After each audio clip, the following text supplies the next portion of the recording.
Hello, welcome to Hanging Out with Howie.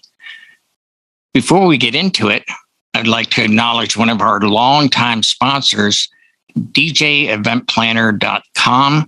And you can find those people and our other sponsors down below when this gets published to YouTube and everywhere else. So let's get into it. And I want to thank, I'll go left to right. Buddy, thank you for being here. And Mr. J. Brand, thank you for being here, sir. You got it. My road dog, Boston John. Road dog. Yes, did.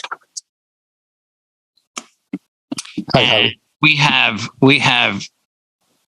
Georgiana Matt with us tonight. There we go. Always an honor to hang out with you guys. Yeah. Thanks for being here. I was going through, some of the forums that you see on the Ethernets, and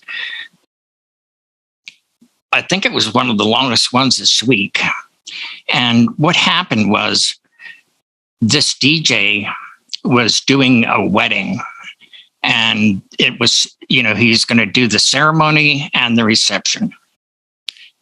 And it was raining all day, all morning. It came time, for the ceremony, and they held out to the last minute. And they said, look, we can't do it. Just hold on a minute. The venue manager said, we're going to flip the room. So they took all the tables and the, chairs out, and, the centerpieces, plates, everything. It took them, more than a half hour, to line chairs up to do the ceremony. So the short of it is, after they did get done with the ceremony, then they had to flip the room back again during cocktail hour and, have the plates and the centerpieces back up. And as an apology to the wedding couple, the venue manager decided to give them an extra hour of time. So instead of ending at 10, they would end at 11. And this fellow's like, well, wait a minute, I'm only contracted until 10. Do I go after the couple for the extra amount of money? Do I go after the venue and say, hey, and I mean, I was just amazed at some of the responses that I saw there. I mean, for me, be like, I would just do the extra hour. I mean, I've had weddings that have ended early, and this one's like, it all comes out in the wash, so to speak. I mean, I've been traveling on the way home, and you hit traffic, lost an hour on the way home. To me, it's like, are you really going to make that big of a thing of it, and possibly get a bad review or, no tip at the end of the night? I'm just really interested. I pretty much can tell, with this crew here, where it's going to go. So I'll just go right to left. Buddy, what's your take on that? What would you do? I'm like you, Howie. I would definitely say take care of the customer. Good karma, go forward with it, wherever we want to look at it. And, it kind of bites you a little bit that, you got to spend an extra hour there. But at the end, again, you may get a great review. You may get something out of it. You're doing the right things. Mm-hmm. And not sound bad, if you have to, spend a little more time doing something, do it right. And as long as you're doing a good job and stuff like that, give them some extra time. Yeah, it's an extra hour. Yeah, you're not getting compensated for it as much as you want in your package. But the thing is that, take care of them. Just make sure the customer's taken care of, make sure the customer's happy. And, get them, next time, maybe you look a little hindsight's 20/20, but again, I'm like you, just go ahead and take care of it, knock it out. Mm. All right. Now we will go to Jay now. I know for a fact that Buddy would have refunded the entire wedding to them. So that I already know.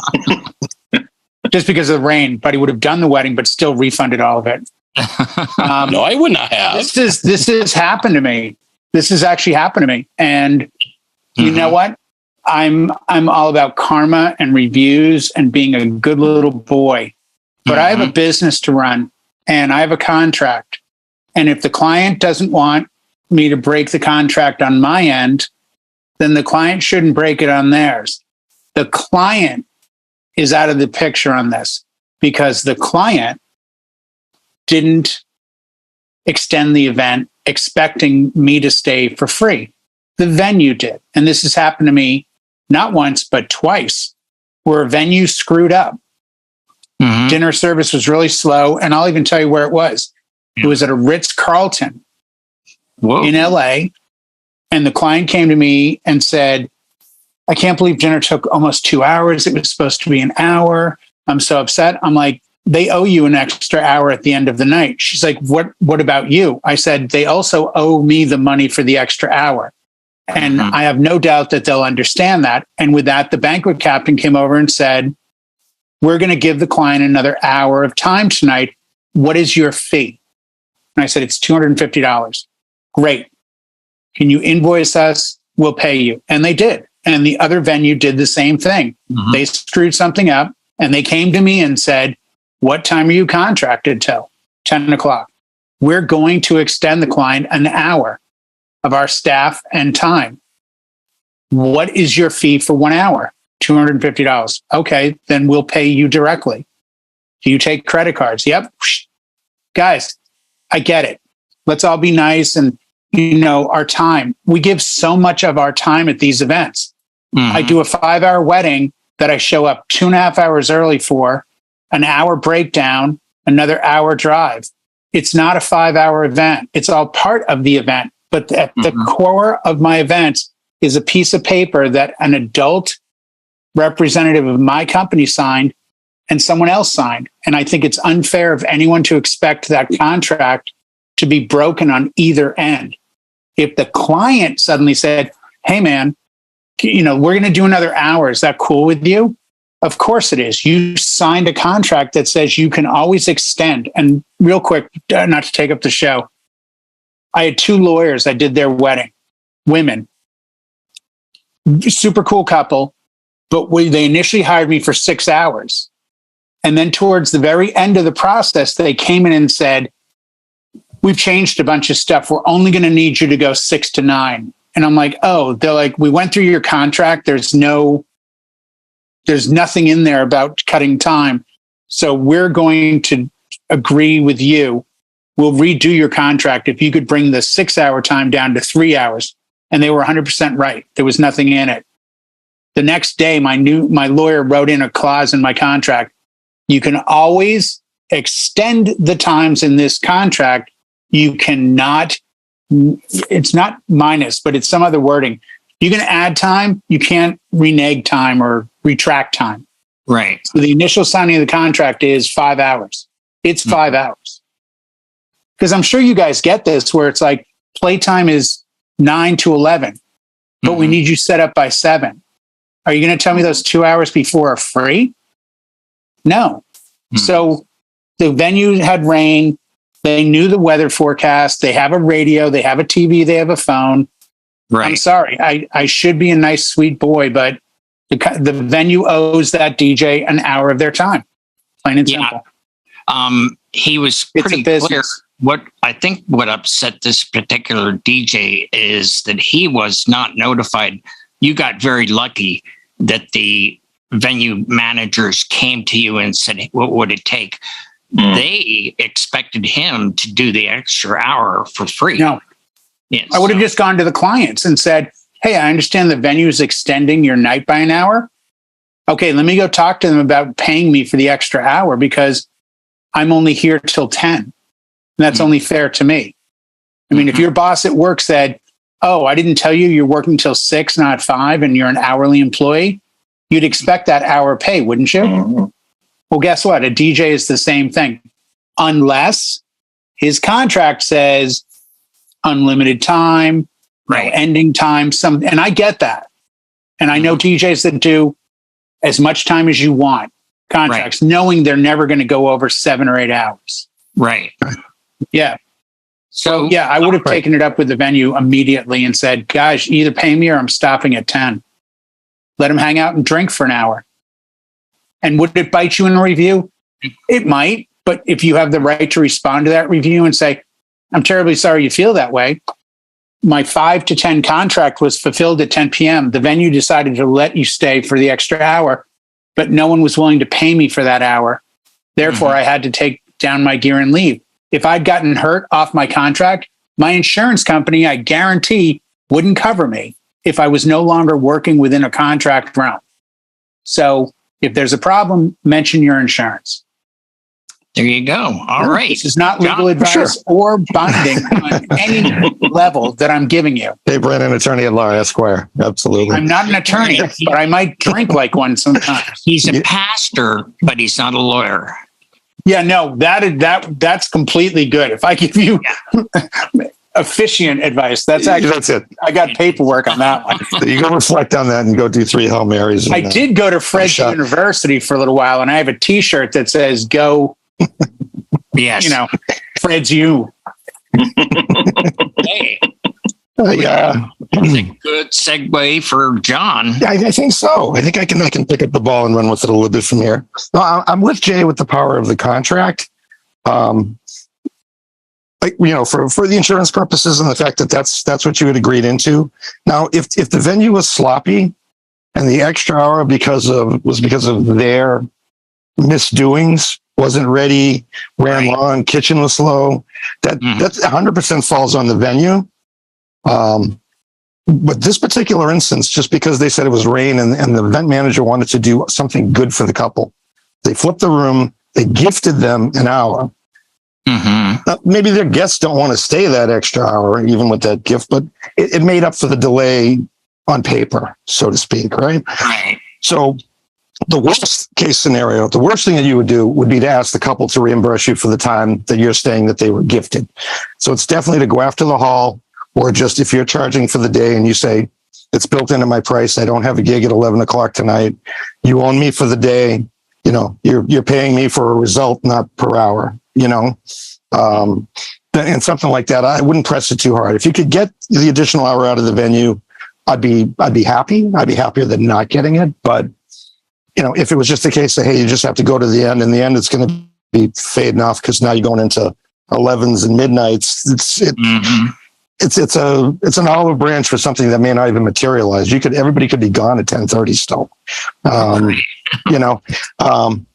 But my take on it, do the honorable thing. You could really hold them to the letter of the contract if you wanted to, but as you say, it was the venue trying to do something good, puts a nice spin on it for the couple. It's weather, it's something you can't control. Right. And if the venue was a little bit prepared and saw it was raining for 4 hours before the ceremony, maybe they could have flipped a different room and had something set up inside and been a little more on the ball, proactive instead of reactive. Right. But we shouldn't suffer for it. So it's either take the L, it's the win for the couple, or if the venue is willing to step up and give you the extra hour, then it's a double win. They gave it. No, I'm serious. It's the venue's gift. You should get paid by the venue. Yeah. If the gift is the extra hour of what? The bar, the room, or the party? If it's the party, then technically they're hiring you. I think we get abused and used too often on these hours. Half an hour here they were still partying. I went an extra half an hour. I'm like, why? Well, because I wanted the good review. No, you make it harder for the rest of us if you allow your services to be undervalued like that. No, be a professional. You got a contract. The contract says 10, it's 10. Get the venue to pay you. With that, we'll go to Matt. What's your take on this, Matt? I'll tell you. Seesawed on this. He will. I have seesawed on this because I started out more in that camp of, I would just do it. And I still might, but I want it to be my decision in that case. Right. But I also see where Jay's coming from with this as well. And that's as far as, okay, this venue made this call without running it by a DJ, the person who would be keeping the party going. They're keeping the lights on, but we're keeping the entertainment going. So with that, and whoever else is there too, somebody else doing a photo booth. I imagine the photographers are going to go home because I've never met one that didn't have a hard stop. And it's usually an hour or so before the thing ends anyway. That's why fake exits are so big now, plus everybody else getting out of there. I feel like if it was the first offense, I would really, if this happened multiple times with the same venue for me, I would really want to make them think about it. Like, okay, that was nice of you to do that, just so you know that's not how I'll operate, sort of thing. I have this contract with the clients here, and you may be able to do that, but you're at risk now in doing that without running it by your vendors of having no music for this thing, no light show for this thing, no photo booth, or like no reason to really stick around unless they just want to stand on your dance floor and mingle for a while or sit around at tables. So I mean, I would want to be stern, and I probably would still do it the first time, but I wouldn't make it a repeat thing. Not at the same venue. No. Right. I think the venue dropped the ball there by not consulting the vendors and the DJ. Yeah. Because you're right.